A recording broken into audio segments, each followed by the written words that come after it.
Oh, it's just you guys. You know, I don't think our Blue Peter Doctor Who YouTube channel is safe. Like and subscribe. Ah! There's something going on here. There's Abby. monsters everywhere! I don't like this.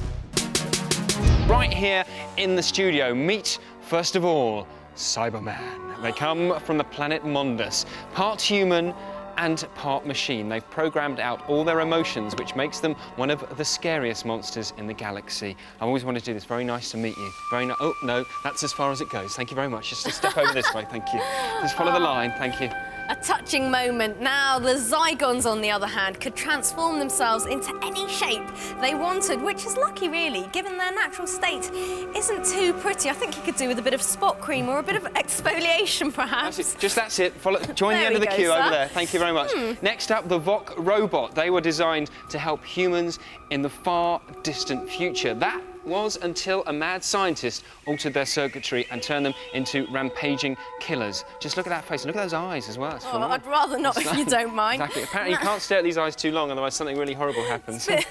Just join the end of the queue, thank you. Master eyes. Now, the Draconians were intelligent aliens who thought mankind were getting in the way of progress. They had a code of honour, rather like the Japanese samurai warriors, and they weren't really baddies, but I think you could be forgiven for taking fright if you bumped into one. You. I'm sure I've seen him in the Blue Peter office before. No, maybe not. Anyway, join the end of the queue. OK, but best of all were the monsters which were faced by Doctor Who. The most horrific of those has to be the dreaded Daleks.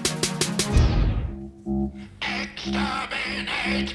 Exterminate! Exterminate! No, you don't understand, you see. We're here just to wish you a happy birthday. I don't want to be exterminated. You are the Doctor! You are an enemy of the Daleks! No, I'm Peter Duncan. And if you just hang on there before you exterminate me, you can see the historic moment in 1963 when you confronted the Doctor for the very first time.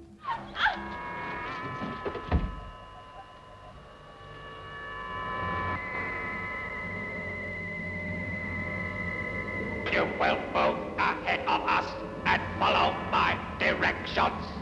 This way. What's this strange noise? My goodness me, it's absolutely enormous. Look at the size of it. Quite fantastic. Well, I think our chance to go and have a look closer to it. Now, these are the great arms that do all the smashing. Look at that for sight. Look at it. You can see the power in that. It can smash through anything.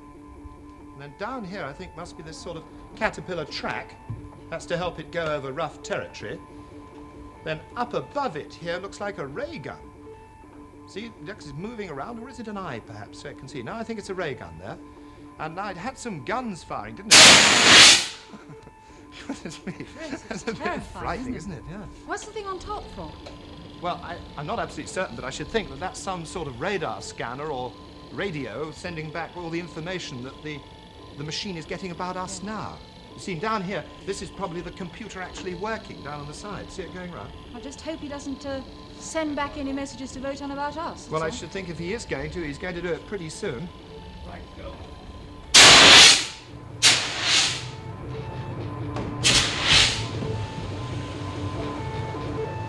Well, that is absolutely fantastic, isn't it? Just look at the strength of it.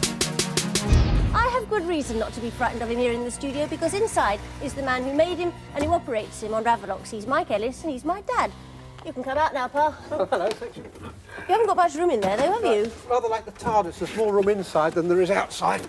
How on earth does it work? By pressing these buttons, you can operate it either forward or in reverse. And how well and can you turn. see? Well, you've got these dark panels, so you can just about see what's going on. Yes, well, let's steer clear of the tentacles, because the L1's bad. The L3 is much worse, Drathro. When I was in a Doctor Who adventure, we came up against the adversaries of Naimon. I didn't like the look of them either. There's something very daunting about something that's so much taller than me. How does this one work, Pa? Well, let me introduce you to another member of visual effects. This is Paul McGuinness. Ah, people power. Yep. Paul, how does it work? Well, it's mainly, you put it on like a suit of armour, and it's basically muscle power. These hands are amazing because they look as though they're more articulated than human hands. It must be just the way you're turning your hands so often. Helps if you're double jointed as well. Well, I think you need other qualifications for getting into that too. As long as you're 6'4" and very skinny, you'll be okay. Well, we'll gloss over that as I don't qualify in either camp. Mind you, I don't think I'd be that disappointed when it came to going to the loo. How do you manage? Well, I've got to have about 4 people to prize me out with screwdrivers and tin openers. You find out who your friends are at times like that, don't you? Yeah. Well, thanks very much, Paul. Thanks, Pa. Okay. This worm-like alien down here is a Tractator, and he is a real baddie who kidnapped humans to use them as living power batteries in order to turn his planet into a huge spaceship. And he is disgusting. He's got this horrible face here, all slimy bits there, and then look at these antennas. Ugh. And then this bit is all hairy and he's got some shells on the top. Not a very nice alien. What would you be if you lived on the planet Mondas and had a silver plastic body with giant earmuffs? Of course, you would be a Cyberman. They're robotic aliens who try to overcome the Doctor more than once. But as well as Cyberman, the good Doctor had to do battle with creatures like this. It's a protoplasmic plasmaton. He is awful. He looks like he's just trodden in a lot of mud. He's a big swamp monster. And up here are his eyes. They're just like silver marbles. I wouldn't like to meet him on a dark night.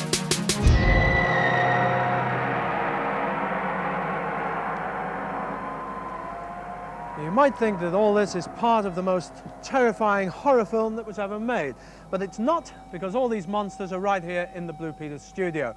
And far from being as fearsome as they actually look, they really are perfectly harmless. You might recognize them all because, in fact, all 3 have appeared in Doctor Who. They're ingeniously constructed from latex rubber and self-adhesive plastics. They're painted with French enameled varnish in blues, greens, golds and so on, which help to make them look quite realistic.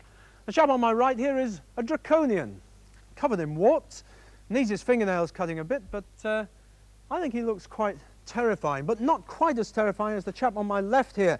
This is an Oberon, long-haired, great hairy arms there, very horrific, very nasty. And down there in front is Doctor Who's Sea Devil.